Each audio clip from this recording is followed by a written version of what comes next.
Hello, darlings, and welcome back to my channel. And Happy World Opera Day! Just in time for me not to have any scripts ready. Of any kind. Sorry. But what I do have, though, is raw interview footage I filmed in April 2022 with my forever partner in operatic crime, Jacqueline Co. I thought, no time like the present to dig it up out of the vault, right? Y'all might already know her, as she has appeared on my channel twice before in interviews and in games and whatnot. She is a wonderful soprano and chronic illness advocate, making recordings and content for various charities for myalgic encephalomyelitis, or ME, a complicated neuroimmune disorder that she's had since the age of 6 that causes long-term extreme fatigue that doesn't improve with rest. She's great, her work is wonderful, and we love her. We stand. At this point, she's on my channel so much, I might as well put her in the header. But yeah, the footage was filmed so long ago, like, I don't even remember what time is anymore, so, like, context. And it was filmed with ME Awareness Month in mind, which is May. So we do talk a lot about ME in particular, but LOL, it's now October. But I still want to share the interview because we ended up having these really cool, interesting conversations about what it is actually like to be a chronically ill opera singer and the systemic problems we've faced in the past. So I really wanted to share that part with you, essentially unedited. I mean, you know me, I edit all the time, but I mean, you know, in terms of content, I want you to get all the content. Before we start, I want to give this context. We love our job. We would not be doing our job if we didn't love our job. In fact, as artists, it is almost impossible for us to not make this type of art. And the vast majority of individuals that we've come across in opera are beautiful, kind, intelligent, empathetic souls. And we do talk about that in the footage too, you'll hear about it. It's old ways of thinking that have been the major sources of the types of problems we've both faced as disabled and chronically ill artists in the operatic world. So this World Opera Day, let's celebrate all the ways that opera has changed, modernized, and become more accessible over the years, and with love, examine some of the places where the industry might still have some work to do. Despite the chatty interview format, I do think past Robin and past Jackie did a good job in covering lots of major issues here. So for the most part, I'll let them chat. I'm just gonna read some John Green and interject when things need more context. I lost my spot. Where's my spot? So we start by talking about the pressure to seem healthy in opera, even when you're chronically ill. Opera is a very weird world where there's a lot of pressure to be at peak form and not a lot of space for peak form varying person to person. I mean, yeah, I've been disabled for as long as I've been singing, basically. Becoming disabled and starting singing as events in my life were, I think, only 3 weeks apart. So my experience has always been informed by my disability. And even still, I struggle with remembering that it's okay to ask for what I need. And I mean, I knew that I was doing very badly one show. We worked on this show together, and I was in so much pain by the end of dress rehearsal that I could barely walk. And I knew I was doing badly because the next day when we were there again, a whole bunch of our fellow cast members sort of asked me, "How are you doing?" in this very concerned tone of voice. And I was like, oh, it was bad enough it was showing. And because there was also that instinct of not wanting to let people know what you're going through and not feeling like you're allowed to take that space to have people know you're doing anything less than well, especially in a rehearsal room and especially in a professional setting. You don't want to feel less than your best, and you don't want to let other people know that you're feeling less than your best. It is a huge pressure in this business, I think in particular, of not wanting to seem like a diva or not wanting to seem like you're making excuses. Absolutely. I think that also is attached to this idea that we have societally. And yes, I do mean that this is something that we see far beyond just the scope of the opera world, but like it reverberates in operatic spaces too, because it's so ingrained of imagining disabled people as existing for inspiration because we're sort of not allowed to show points that suck. Yes. I happen to be a very perky, positive, glass half full person. That has nothing to do with the fact that I'm disabled, even though a lot of, for example, disabled representation in film or movies is for non-disabled people and serves as inspiration. Therefore, disabled people in real life are in some ways expected to be the same thing. Oh, you're doing so great. It's so brave what you're doing. But here's the problem with this, right? We're brave for doing what? Existing? Having a disabled body and not immediately falling into a pit of despair once we discover that? Narratives that say disabled people are just inherently brave for existing can imply that non-disabled people think disabled lives aren't worth living. And that's just not true. It is entirely possible for a disabled person to do a brave thing. Absolutely. Moving out in the world using a mobility aid for the first time? Often a very brave thing to do. Going out to get the mail? As a disabled person is not brave. It's not. Please don't tell me I'm brave for living in the body that I do. That's just what I get. Yeah, I have a very complicated relationship with some of the compliments you get as a disabled person, like a very openly disabled person. Because I get that they're compliments and I get that they're meant well, but the fact of the matter is, like, this wasn't my choice. Let's talk about the concept of guilt in opera as a chronically ill person, because you'll hear a lot of non-disabled colleagues talk about how often, for example, that they practice, and you can't. Yeah, that's something that I've only sort of recently even really started acknowledging in myself. I think we did touch on this in one of our past conversations. Either there's something else I don't remember. I think it was, I've been disabled for the entire time I've been singing. Basically, I think it was my 4th voice lesson was when I was disabled. So it's my 20th anniversary of both singing and becoming disabled. Happy anniversary? Yeah, a lot of mixed feelings here. Yeah. I've always been disabled through my entire journey as a singer. And it was only a few years ago, after I'd been singing for, I think it was 17 years at that point, I'd been singing in operas for 10 or so, that I really recognized that that was what I was feeling, was guilt at the idea that, other people practice more than I do. Sometimes other people are coming to a rehearsal straight from their day job or straight from school or whatever else they have going on in their lives, and I'm coming from home and I should be practicing more. I should be doing more because I have that time that, someone who has a full-time job or someone who's attending school full-time doesn't have the time to devote to this show. Why am I not devoting more time to it? And what really clicked in for me at that point is after I sort of thought about it for a second, I realized that I do have a full-time job because taking care of my health is a full-time job. It requires that level of concentration and that level of planning, that level of energy put into the process. Absolutely. And so I have to basically just let go of that and remember that it may not look like it in some ways, but I am working just by taking care of my health, and that's an important thing to do. And it's not like I don't know that I need to rest for my health. For my health specifically, that is hugely important. But there was still always that feeling of, I'm in the show, so I'm working, but I'm not working the way other people are. Is that okay? And the answer is yes, it is okay. Yeah. And that should be the answer. Yeah. It is not a failing of any kind to need to take that rest, despite the pressure that says it is. The opera world in particular is built around hustle culture. What you're expected to want coming out of university for opera is to maybe go to Germany, knock on doors, travel all over the place, and spend all of your time and money and energy chasing down auditions. And that's great if it is A, what you want, and B, available to you. But if it isn't, that is not a failing. That does not make you a worse singer or artist. And there's so much unspoken pressure in this world that says that it is. Yeah, I have some problems with hustle culture. Yeah, and like you said, there was a certain track you're meant to follow, or it's, there's pressure to follow a specific track in opera. And in some ways, like, I think I was fortunate in that going into it disabled already, there was no way for me to get on that track. So I didn't have to go through the experience of letting go of that as a concept. It was just not an option. It was never on the table for me. And that in some ways, I think gave me a little more freedom that I knew that going in. Yeah, whereas I did do that. And by the time I went to Germany to do that, I didn't yet know I had hypermobile Ehlers-Danlos syndrome, which, for the viewers who don't know me, is a genetic disorder of my connective tissue. Despite the fact that I have technically had it my whole life, my symptoms slowly became invasive in a super gradual way. So when I arrived in Germany, I definitely had a lot of symptoms and a lot of pain. but I didn't identify that there was something actually wrong until I was already there. And I spent months of the time that I quote unquote should have been pursuing auditions, meeting people, making connections, etc., in bed. It sucked. It sucked a lot. And on top of the fact that it sucked and I had to sort of let go of what I had expected, My life and career would look like when I originally decided to move to Germany. because of the pressure within this operatic universe that says that you're at the top of your game, it also in some ways didn't occur to me that there was something wrong with me. It just didn't enter my brain. I thought what I was feeling was normal because it was so expected for me to be a young, healthy 20-something hustling to pursue the dream that it didn't occur to me that anything was wrong. And therefore, when I actually got the flu, it was a really, really bad one. And yeah, like 2 or 3 months in bed. Oh, I've since come to the conclusion that it could have been mono. It so didn't occur to me that I was ill that I went out like that. I performed like that.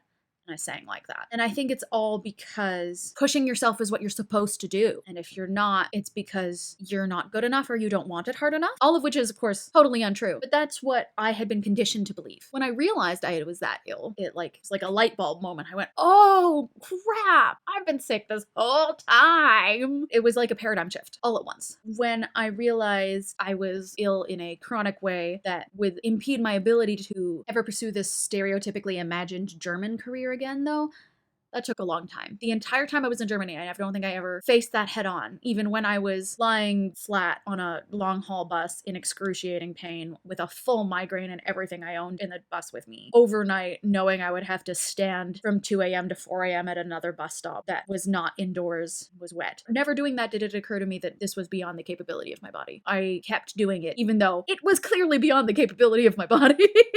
That is actually another thing that is very hard about the sorts of disabilities that you and I have, is how dynamic they are.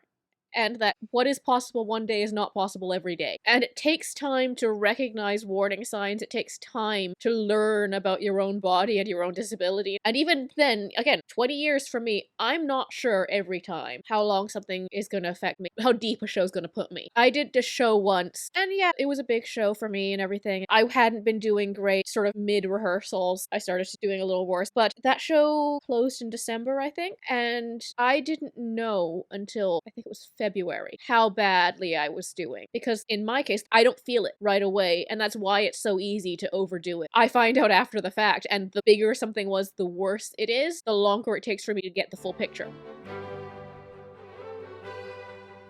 Now, you've told me before in previous discussions and just sort of in our lives that you used to find it really difficult to talk about ME, but that you found that singers often have a frame of reference for the adrenaline and crash cycle that many chronically ill folks feel on a day-to-day basis, because that's very like the adrenaline-fueled experience of being on stage and then recovering after closing night. And that's a sort of performer's life, whether you are chronically ill or not. So often, singers have a frame of reference for empathy that maybe other groups don't have. Yeah, I mean, I started singing when I was 10, same age I became disabled. And I was, let's just say I was going through a lot for a few years there.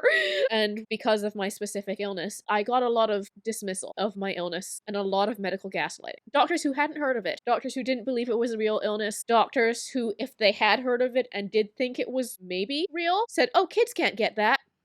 Even though a not insignificant portion of cases occur in children. And basically, you know, I was in the position of being under 15 and having to repeatedly educate doctors that I saw. Mhm. And outside of those sort of specific circumstances, I just didn't want to talk about it. I didn't want to deal with it again. I didn't want to deal with what people might say. I didn't want to deal with any sort of judgment that might occur. I didn't want to have to explain, because if they've heard of the illness but don't know anything about it, then you have to explain. If they haven't heard of the illness, you have to explain. If they have heard of it, they might judge you. Those were things I was facing every time I had to potentially talk to people about it, and so I just sort of didn't want to any more than I had to. Like, there have always been people who've known. My teachers always had to know, because it affects how I can go about lessons and such. But I didn't want to have to deal with it more. I didn't want to have to talk about it more. And honestly, at that point, I think I didn't want to have to think about it anymore. But when I did eventually start talking about it, the first people I talked to were singers. You know, it came up usually because we were in a production together and I sort of couldn't avoid it anymore. You know, so there was something going on. And eventually I did make the conscious decision to start talking about my illness, to start raising awareness and start doing shows to support charities that support patients and support research. And singers inherently understood better than I think the average person how you might look okay right now, but you're gonna be exhausted afterwards, because that is something they deal with just as part of live performances. And because that was also one of the difficulties I had with people not understanding was, but you look fine, but you look healthy. You can't be that sick.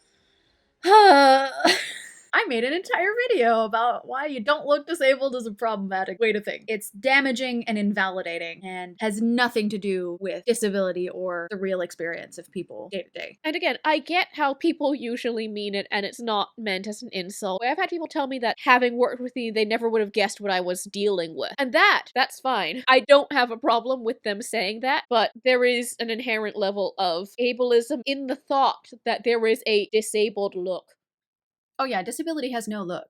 All disability means is that there's something inherent to your body or to your mind that impedes your ability to participate in all or some aspects of your life. Just because the blue accessible parking sign by your local grocery store has a wheelchair user on it, doesn't mean that's the way all disabled folks will present. Anyway, back to Jackie being eloquent about her experiences discussing chronic illness with singers.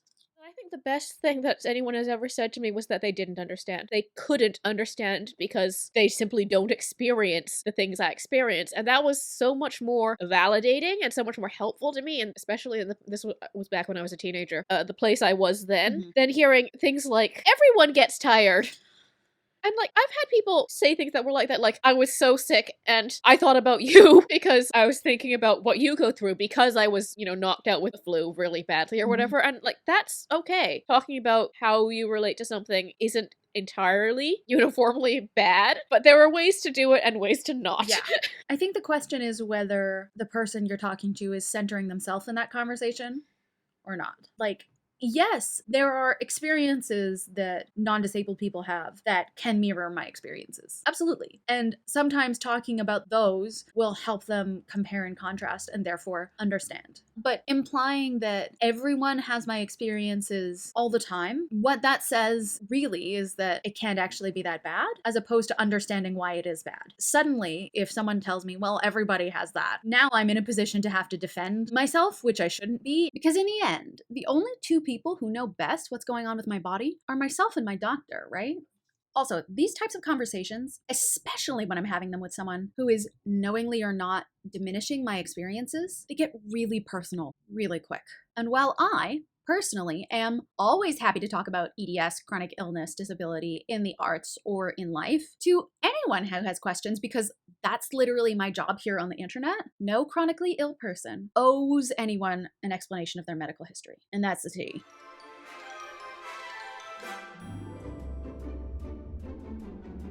So I became disabled over time as I was pursuing opera as a career, despite the fact that I was born with the genetic mutation that causes the disability. You were not. You started opera as a disabled person, and I want to talk a little bit about how to enter the opera world with a disability. Yeah, I think the right teacher is key. I've been incredibly lucky in that my teachers have always been supportive of me, and they've always been understanding of the fact that my disability is not a flaw to be fixed in how I learn. A disability is something that has to be worked with, and they were always accommodating of that. Sometimes I need to sit down in a lesson, or I need to lie down. I can sing, but I have to be not upright. They were always accepting of that. They were always accepting of the fact that my schedule is different from an abled person's. And they were always accepting of the fact that even just sometimes I might have to cancel last minute. If I wake up that day and say, you know what, I really do not think that I can get out of bed. I do not think I can last for as long as it will take to get me to lesson, never mind actually doing the lesson. On those days, yes, I do need to cancel.